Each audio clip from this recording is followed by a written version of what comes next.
Hey guys, welcome back to another video. This is going to be another review video. Haven't done one of these since Pixark. Obviously the Pixark one did really well, and I recently saw this game on an E3 broadcast for Ubisoft, or Ubisoft, depending on how you pronounce it. It's called Roller Champions, and it looks amazing. It is amazing. It's so much fun.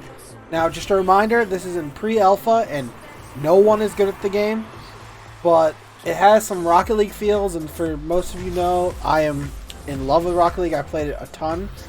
Hope you guys enjoy, and I guess we'll just hop right on into it. I'ma flex on my ex, flex on the hoe. You still be in my head, so I'ma let you know. I realize how much I want you when Alright, so, Roller Champions.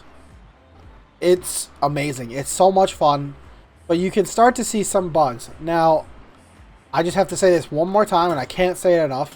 This game is still in pre-alpha, so before majority of people get their hands on it. I only got my hands on it because I heard about it early, and we only got to play for a few games before it closed. Now, this isn't going to be a huge deal because it's opening again in a few hours. It's just they're keeping on the game servers only for a few hours of the day so they can monitor.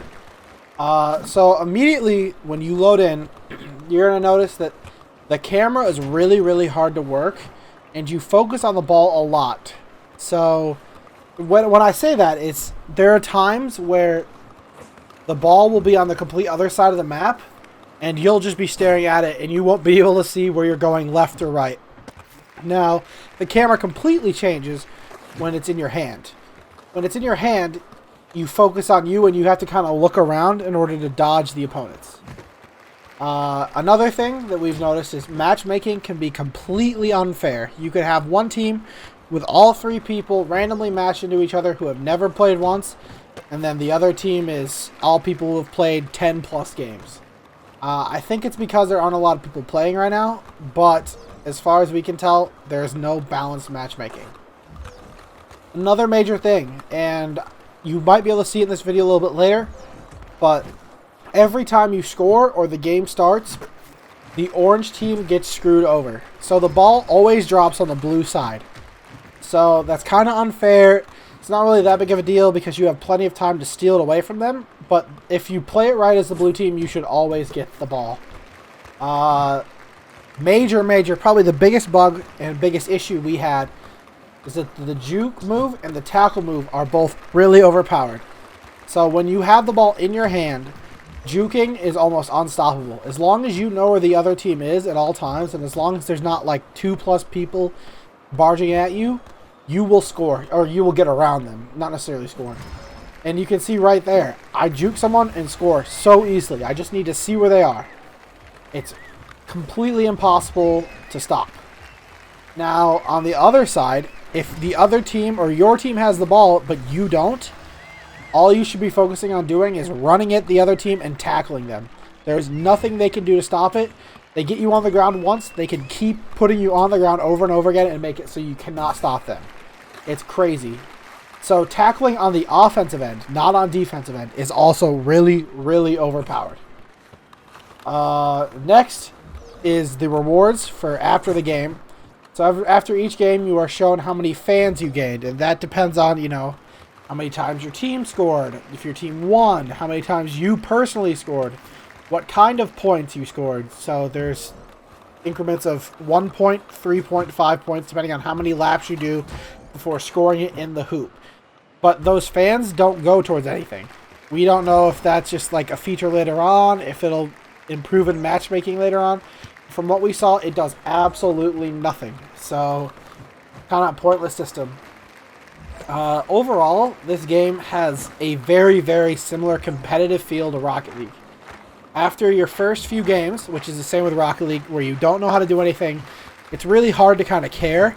But once you start getting the hang of it, you just become full head over heels in love with the game, and you start getting really competitive. Like, I've only played maybe 15 games so far, and every time I lose, like, I genuinely feel myself starting to get mad, kind of like how I play with Rocket League.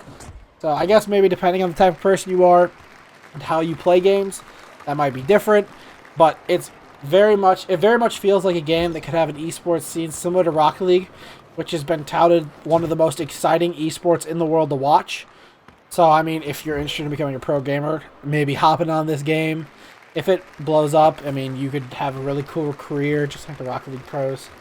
It's really fun that way. So if you like competition similar to Rocket League, I definitely recommend this game. The only thing is, whereas Rocket League has a very high skill gap, the difference between maybe like a silver and a champion, or even a platinum and a grand champion, it's huge. Where this game, everyone seems kind of equal. Now, it definitely feels like there are some hidden mechanics similar to Rocket League that people just haven't discovered yet because it's only been out for like 7 hours. But as of right now, the skill gap is very minimal. Everyone does the same thing. Everyone can do the same thing. As long as you know how to use your camera, you will be fine. You will win games. The only real skill at this current time is aiming to get it in the hoop, and after you do it a few times, you'll be perfectly fine. But I think there'll be a whole new like skill gap developed once people learn how to surf up and down, and people learn how to like jump over teammates and passing. A huge issue we've also found, which, I mean, obviously none of these issues are really that big because it's overall probably one of the best alpha games I have played in a long, long time, and it's very, very fun, and you will see me playing this way more, because especially when it comes out, I think it's excellent. Is the max score to win, which is 5, is way too low. It is way, way too easy if you have a good teammate, or just have one other good teammate, to reach that maximum score of 5. You'll see me and Fantix passing. We were in a call, and we literally went on like a 6-game win streak just because it was just me and him, and we were able to take control and win games. But getting 5 points is not that hard. You literally just need one good possession, and you can win the game in maybe a minute. So I think this game would really improve if that number went up. Okay, so another thing is it's very, very obvious. It requires skill to do the most minimal things in this game, especially passing. So we really haven't figured it out, and we're about 15 games deep. We haven't figured out how passing works. At first we thought it would be like maybe if both people aren't moving. Maybe we thought if it was like a distance thing, like maybe you had to be really close. We don't know, and we don't actually know what kind of passing is best. Obviously, it's great to have the ball go directly from you to your teammate, but it's kind of hard to have, and that really doesn't happen that much. And throwing it over your teammate's head may be annoying that you have to chase the ball down, but it actually goes so much further, so if you throw it at the right time, it works out perfectly. Overall, and all in all, this alpha is excellent. I think it's probably the best alpha drop of a game since, I don't even know, what was a great alpha? I guess H1 had a really, really good alpha in terms of numbers. But overall, this game doesn't have any like really game-breaking bugs. So I think it's a great job by Ubisoft. Perfect announcement, perfect alpha. And I mean, I guess it's a pre-alpha, so it's not even the real alpha. And it looks great. I mean, there's only one map from as far as I know. Maybe there's 2. But I think it looks great. The gameplay is really nice. Overall, really good alpha. I think in terms of a review, what you should use to decide if you're going to get the game or not would be a mixture of how competitive you want to play. Like if you want a game that's casual, I mean, this game could be casual, but I could see it becoming like kind of stale unless they introduce new game modes. But if you're like a competitive gamer, you like your Rocket Leagues, any sports game really, I mean like your CSGOs and if you're a competitive gamer and you like, winning and beating the other team, this game will be absolutely perfect for you. I don't think there's any way that there's one certain strategy that makes it OP, and I definitely think that it will be a game everyone can play. The huge thing is going to be if it's free to play or not. It's looking like it's going to be free to play, which makes this game even better, which means the community will never die. There will be constantly people coming into the game, getting introduced to the game, so there will always be more people to play. It's just going to be if the ranking system is good and if it blows up in terms of traction of content creators and everything. All in all, I 100% recommend this game. And if the beta is still up when you're watching this, go download it, try it for yourself. It's going to be great, or alpha.